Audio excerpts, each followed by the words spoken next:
Blues for you there. Patrick Sweeney, it's called Your Man, and this is 89.7 FM WLNZ, and we're with Jim Loree, and he's a social worker, went through Michigan State by way of Texas, I guess. And Jim, how long have you been in the business? Oh, I've been a licensed master social worker since the year 2000. Okay, and you do some work for the Child and Family Services? Yes, I do. I work there half-time. I'm an adolescent substance abuse therapist there. Okay. I work with teens, usually ages about 12 to 20. Okay. We're going to talk a little bit about gambling. And, we were just before the microphones went on, we were talking about the poker. I don't know, it's a poker channel. Every time I go up the dial, there's somebody playing poker, and it's very appealing to young people. And it looks like most of the people who are into poker of that type are fairly young. Very true. I think we can agree that gambling has been around for a long time, and it certainly is getting more and more popular. The truth is that 7 out of 10 adults in their lifetime will have gambled or admit to it. And most of those people, they don't have a problem with gambling. It doesn't interfere with their life very much or at all. But for a select few, it really does. And you're right about the teens and younger people getting hooked in the poker scene, especially, I'd say, in large part due to this television station. Well, the Internet probably, too. I mean, there's a lot of poker going on, a lot of gambling going on the Internet, and I think if maybe it starts in the casino and then it leads to maybe the Internet and then, who knows, the poker channel. I don't know. It really does, or vice versa. Okay. Yeah, I think they're all related. Gambling is definitely out there, and I think one thing we need to do is to acknowledge that there are safer ways to gamble, and there are not safer ways to gamble. In my private practice, I've seen every age be affected by problem gambling. Really? What's the youngest you've seen? The youngest that I've seen is probably about 18. Really? Okay. Yes, but it goes much younger than that. It's been documented that teenagers are maybe 3 to 4 times as likely than adults to get in trouble with gambling. There's a lot of reasons for this. Part of it has to do with biology, that the frontal lobe is not fully developed to make rational decisions. Heard about that, yeah. All kinds of things like that. But also teenagers are less likely to seek treatment. Okay. And also one thing to note is that 1 out of 10 adults will seek treatment for problems with gambling. How can you tell if you're a teenager or a young adult or somebody who is elderly? How can you tell you have a problem? Well, one of the initial scales that I use is called the LIBET scale. And basically, I ask 2 questions. One is, have you needed more and more money to go gambling to get the same benefit or fun or enjoyment? The other question is, have you lied to anybody, family or friends, regarding your gambling behavior? And if you answer yes to one or both of those questions, you may want to seek a further screening for problem gambling. Okay. It's not really all about the money, is it? I mean, when you become addicted to gambling, it's not about winning a lot of money or thinking you'll become a multimillionaire. There's something else involved, isn't there? You know, there really is. I think initially the money is the big benefit. Okay. People would not gamble if there was not a chance to win. Sure.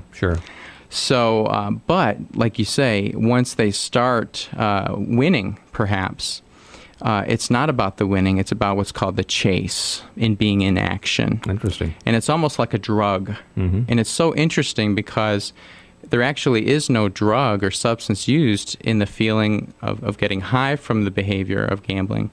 But because the electricity in the casino, perhaps, the atmosphere, it actually does produce biological changes that produce drug-like effects. Really? Isn't that interesting? Yes. You know, whenever, and I don't gamble that much, but the times I've been in casinos, people look pretty depressed in there. I mean, until you see somebody hit a jackpot, then they're happy, but everybody else, it's like, they're really intense. It's a...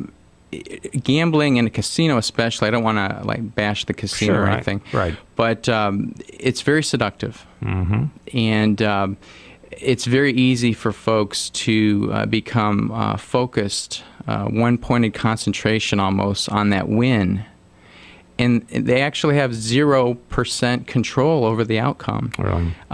They literally gamble their relationships, their careers, their jobs, their livelihoods, things that normally would be higher priority for this random chance winning that they really have no control over. And that's really where it starts to be a problem. You know, we're making it easier and easier, too. I mean, now they have, like, penny slot machines, nickel slot machines. It's almost, some people have called it the new bingo, where there are elderly going to casinos, and it is very appealing. I can remember a time when there was no such thing as the poker on television. Oh, I know. This is a fairly new phenomenon, and it's becoming more mainstream all the time.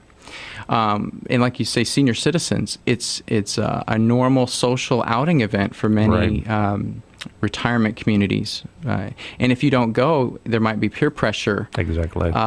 You might be ostracized, perhaps. Why are you not going? Everybody's doing it.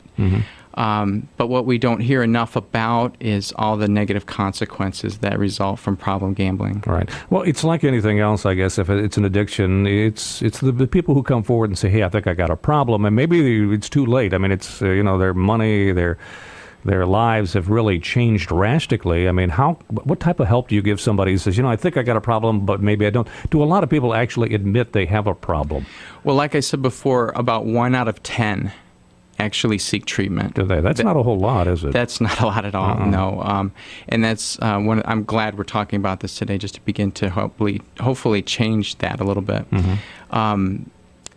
As far as hospital type of treatment options, there really aren't many. Okay. There are a few out there. There's one in Louisiana called CORE.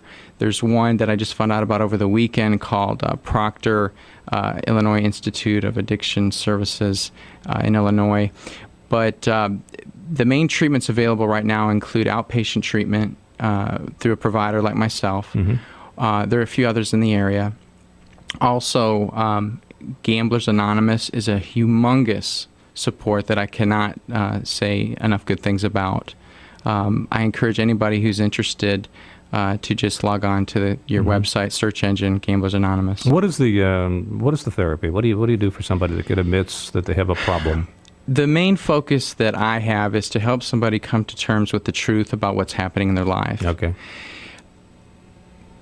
For someone who is addicted to gambling, especially gambling, they have a fantasy world, and they believe things that are just simply not true, that they have control over things that they do not, that they're going to win, and their life is going to be fantastic in a moment's notice.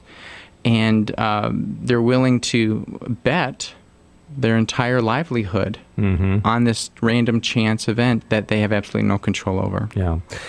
Well, it's good stuff. It really is. And is it a big problem in the United States?